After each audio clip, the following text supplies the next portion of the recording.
Hello, यो चाहिँ ओशो तपोवन हो। त्रिशुली जाने बाटोमा एकदम आनन्दमय ठाउँ छ।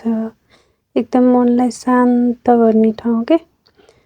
गणेशजीको मूर्ति अनि ठाउँ नै कस्तो आनन्दकै टाइप जे होस् अलि टेन्सन अब अलि आफूलाई नरमाइलो फिलिङ्स लागेको बेला चाहिँ यो ठाउँमा जाँदा आनन्द फिलिङ्स हुँदो रहेछ क्या।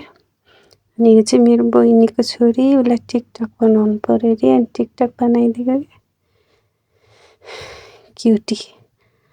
अनि यो ठाउँको बारे भन्न पर्दाखेरि चाहिँ ओशो तपोवन यहाँ चाहिँ 1 हप्ता प्याकेज समथिङ के हो अझ मैले राम्ररी बुझेको छैन। राम्रो अरे। अनि हाम्रो दिदीबहिनीको काम चाहिँ यो टिकटक बनाएको। 3 दिदीबहिनी कति टेकमा बनाएको आमामा। ओम नमः शिवाय शिव मन्दिर अनि यो बुद्ध मन्दिर सबैकै प्राय भगवानहरूको नि सबै छ हैन यहाँ। एकदम रमणीय ठाउँ छ, शान्त ठाउँ। मलाई चाहिँ एकछिन जाँदा नि रमाइलो लाग्यो। अनि त्यहाँनिर छ क्या यो बुकहरू ओशोको सबै भनौँ लाइफको त्यो हुन्छ नि लेखेको बुकहरू छ यहाँ आनन्द छ। यो चाहिँ टिकटक बनाउनलाई पोज दिँदैछु हैन। मलाई चाहिँ प्राय फोटो भन्दा नि भिडियोहरू खिच्न मन लाग्छ क्या। हेर्न यो ठाउँ पनि कस्तो राम्रो सफा हैन आनन्दको ठाउँ छ क्या यो। के आनन्दमय हाम्रो दिदी। अनि यहाँ हामीले चिया खायौँ है। चिया पनि एकदम मिठो थियो के। एकदम मिठो।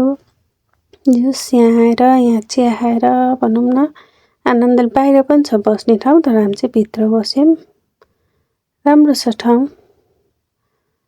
अनि उता हेरेर बहिनीले खेती चाहिँ अझ म चाहिँ अलिक श्रेष भएर भन्न खोजेको के हुन्थ्यो र खै।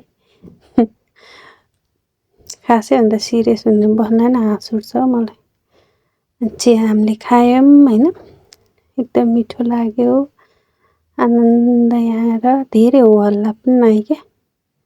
हल्ला नगरिकन बस्ने खाने हैन राम्रो ठाउँ चाहिँ एकदम।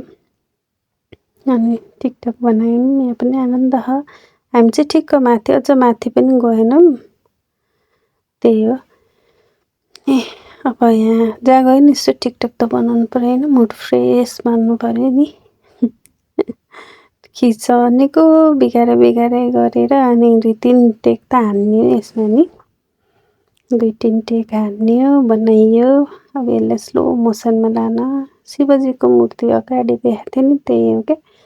राम्रो हो। अनि आनन्द छ ठाउँ। हजुरहरू पनि जानु होला यो ठाउँमा। मलाई चाहिँ यहाँ हप्ता दिनको प्याकेज लिएर जान मन लाग्छ क्या।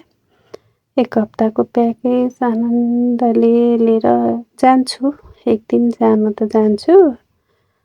तैपनि अब एकदम मुड फ्रेस हैन टेन्सनबाट टाढा हुन चाहिँ यहाँ जाँदा राम्रो भनिँदो रहेछ है। नगएसम्म अनुभव त हुन्न तर मलाई ओशोको यो शब्दहरू हुन्छ नि जुन शब्दहरू चाहिँ एकदम राम्रो लाग्छ क्या। त्यही भएर आनन्द लाग्छ। एकचोटि जान रहर थियो गइयो हैन। खास यहाँ सानीमा आएको चाहिँ छैन रहेछ भिडियो सायद टिकटकमा होला। नत्र भने चाहिँ यो कति टेकमा बनायो के। सानीको चाहिँ छुट्टै छ मेरो सानीमाको बर्थडेको लागि यसो घुमघामको लागि गयौँ। अनि खाजा खान गयौँ। बर्थडे अगाडि खाने पछाडि हो क्या हाम्रो चाहिँ प्रायः जस्तो। अनि खाजा खायौँ घरतिर फर्क्यौँ अनि